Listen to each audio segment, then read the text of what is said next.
النهارده هنتكلم عن خطة الاتحاد المصري للكاراتيه 2025. السلام عليكم ورحمة الله وبركاته. معاكم كابتن عمر، مدرب كاراتيه. ايه هي خطة الاتحاد المصري للكاراتيه 2025؟ احنا عارفين ان الخطة اتأخرت كتير جدا، وانا قلت لكم اما تنزل هبلغكم بيها بإذن الله.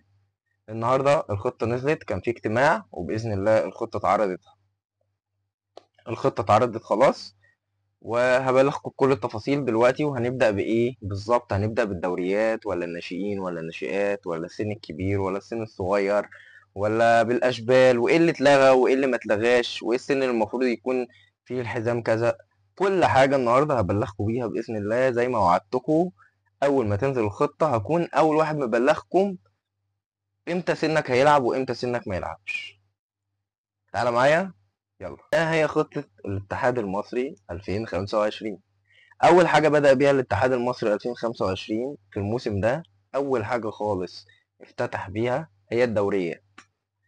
أنا كنت متوقع إنه هيفتتح بالسن الكبير، بس أول حاجة افتتح بيها الاتحاد المصري للكاراتيه هي الدوريات. افتتح الدوري الدرجة التانية للرجال والأنيسات، وافتتح بالدوري الدرجة التانية للشباب والشابات. هيتلعب امتى؟ هيتلعب يوم 16/10 ل21/10. يبقى أول حاجة بدأ بيها الاتحاد المصري للكاراتيه هي الدوريات. بدأ بدوري الرجال والأنسات والشباب والشابات، دوري الدرجة التانية. هيتلعب من يوم 21/10 الجاي، من يوم 16/10 ليوم 21/10 بإذن الله. تاني حاجة افتتح بيها الاتحاد المصري للكاراتيه هو الأسبوع الأول من الدوري الممتاز. لمين بقى الدوري الممتاز؟ للرجال وللسيدات. والأسبوع الأول من الدوري الدرجة الأولى لمين برضو؟ للرجال وللسيدات. هيتلعب إمتى يا كابتن؟ هيتلعب من يوم 23/10 ليوم 27/10 بإذن الله. دي تاني حاجة افتتح بيها الاتحاد المصري للكاراتيه، هتتلعب الشهر الجاي. فتح كمان الاتحاد المصري للكاراتيه الدوريات ولسه مكملين. الأسبوع الأول من الدوري الممتاز شباب وشابات، والأسبوع الأول من الدوري الممتاز درجة أولى شباب وشابات برضه، كاتا وكوميتيه. كل اللي احنا بنتكلم عليه ده الكاتا والكوميتيه. هيتلعب من يوم 6/11 الشهر اللي بعد الجاي إلى يوم 10/11. وبالتوفيق في الدوري. أنا كمان بإذن الله مكملين في سلسلة خطة الاتحاد المصري 2024 بإذن الله. بدأ كمان ادى كده الأسبوع الأول من كل حاجة زي ما حكينا في الفيديو، تمام. وبعدين ابتدى كمان ببطولة الجمهورية 18 سنة فيما فوق. بطولة الجمهورية 18 سنة فيما فوق، يعني من 2006 فيما فوق، رجال وأنيسات. رجال وأنيسات. وهنا لو أنت 18 سنة بالظبط ممكن تلعب تحت السن، وممكن تلعب كمان فوق السن. يعني ممكن تشارك الموسم ده في بطولتين رسمي، تحت السن وفوق السن، وهتتلعب يوم 13/11 إلى يوم 17/11. دي بطولة الجمهورية رجال وأنسات.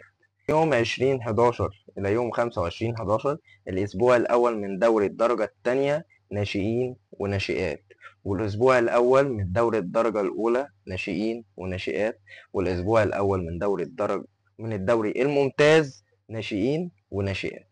يبقى كده من يوم 20/11 ليوم 25/11 دوري الدرجة التانية الأسبوع الأول، ودوري الدرجة الأولى والممتاز كلهم هيتلعبوا خلال 20 ل25/11، يعني في خلال 5 أيام بالظبط. من 27/11 ل2/12 هيلعب بطولة الجمهورية لسن 17 سنة و18 سنة. في أول الفيديو قلت إن 18 سنة فيما فوق تنفع تشارك 18 سنة فوق السن وتحت السن. هتشارك برضو 27/11 ل2/12 هيشارك 17 و18 سنة بطولة الجمهورية نهائي. يوم 4/12 ليوم 8/12 بطولة الجمهورية لسن 16 سنة. كل اللي أنا بتكلم عليه ده بطولة الجمهورية نهائيات، يعني أنت هتكون لعبت محافظة أصلا. المحافظة دي أنا مش هكون عارفها، لأن في بحيرة وفي شرقية وفي غربية. كل ده بيتقابل 27 أو 28 محافظة، كلنا بنتقابل في الأدوار النهائية اللي هي بطولة الجمهورية، تمام. لكن قبل كده المنطقة عندك هي اللي بتحدد الوقت المناسب ليها إنها تعمل بطولات منطقة، اللي هي بطولات المحافظة الرسمية مش التنشيطية برضو، عشان في بطولات تنشيطية الأيام دي. لا، احنا بنتكلم دلوقتي حاليا على البطولات الرسمية والأدوار النهائية للبطولات لبطولة الجمهورية. تمام كده. 17/12 ل21/12 هنلعب الأسبوع الثاني من الدوري الممتاز ودوري الدرجة الأولى للأنسات والرجال. رجال وأنسات هيلعبوا الأسبوع الثاني من الممتاز والدرجة الأولى. كده هنكون خلصنا الترم الأول، خلاص كده امتحانات الترم الأول هتكون جت، فهناخد فاصل ونكمل بإذن الله. يبقى احنا كده أعلنا عن الدوريات وبطولات الجمهورية لسن 17 و18 سنة. بس دي البطولات اللي هتتلعب قبل الترم الأول ما يخلص، وهنمتحن الترم الأول. الشباب امتحن الترم الأول وهنبتدي ترم جديد بإذن الله، وهقول لكم دلوقتي. نبتدي بعد الترم الثاني الأسبوع الأول من الممتاز والأسبوع الأول من دوري الدرجة الأولى للشباب والشابات. الشباب والشابات بعد امتحان الترم الأول، وبعد كده شهر رمضان بإذن الله. وكل سنة وحضراتكم طيبين، يعود عليكم الأيام بخير بإذن الله، وعيد فطر مبارك و30 يوم خير هلوا علينا بإذن الله. 16/4 إلى 21/4 بطولة الجمهورية من 14 و15 سنة. والسنة دي الاتحاد المصري 14 سنة هتلعب دان واحد، مفيش كيو 14 سنة كوميتيه كاتا بس.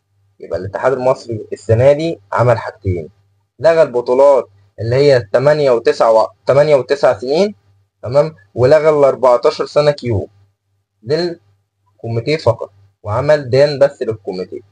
يعني انت لو دان هتقدر تشارك في ال 14 سنة، لو كيو مش هتشارك في ال 14 سنة السنة دي. 23/4 ل27/4 أو 28/4 الأسبوع الثاني للشباب والشابات دوري الدرجة الأولى، والرجال والأنسات دوري الدرجة الثانية. 30/4 بإذن الله ل5/5 بطولة الجمهورية للسن الصغير بقى، اللي هم الأشبال 12 سنة و13 سنة. 12 سنة و13 سنة هيلعبوا بطولة الجمهورية، وهتنتهي 5/5 بإذن الله. 5 ل11/5 الأسبوع الثاني لدوري الدرجة الثانية أشبال، والدوري الدرجة الثانية ناشئين وناشئات هيلعبوا الأسبوع الثاني بإذن الله. 21/5 يوم 26/5 نقدر نختم خلاص بطولات الجمهورية لسن 10 و11 سنة بإذن الله. وكده نكون ما فاضلناش غير كأس مصر والبطولات اللي هي بتاعت لعيبة المنتخب. طبعا أنا ما اتكلمتش عنها، أنا اتكلمت عن البطولات الرسمية اللي حوالينا، مش بطولات العالم وكأس مصر وتصفيات وكأس العالم للكبار. أنا ما اتكلمتش على ده كله. كل اللي أنا اتكلمت عليها اللي هي بتكون في المتناول بتاع الجميع أو في متناول اللعيبة، لأن إحنا مش كلنا بنكون لعيبة منتخب مصر. فأنت يهمك الموسم كان ماشي إزاي، أو أنت هتستفيد إيه من الموسم بتاعك، او يهمك سن معين من الموسم بتاعك. فانا ما اتكلمتش عن اي حاجه تخص منتخب مصر خالص، بس كل اللي اقدر اقوله لك باذن الله ربنا يوفقك في السيزون ده. حلمك يستحق يا بطل، والله العظيم ثلاثة، حلمك يستحق وتعبك يستحق. انت تعبت سنه كامله عشان توصل لبطوله الجمهوريه، قرص على نفسك شويه، حلمك هيكون فاضل له تكه وتخش تشارك في تصفيات المنتخب. بالتوفيق ليك يا رب.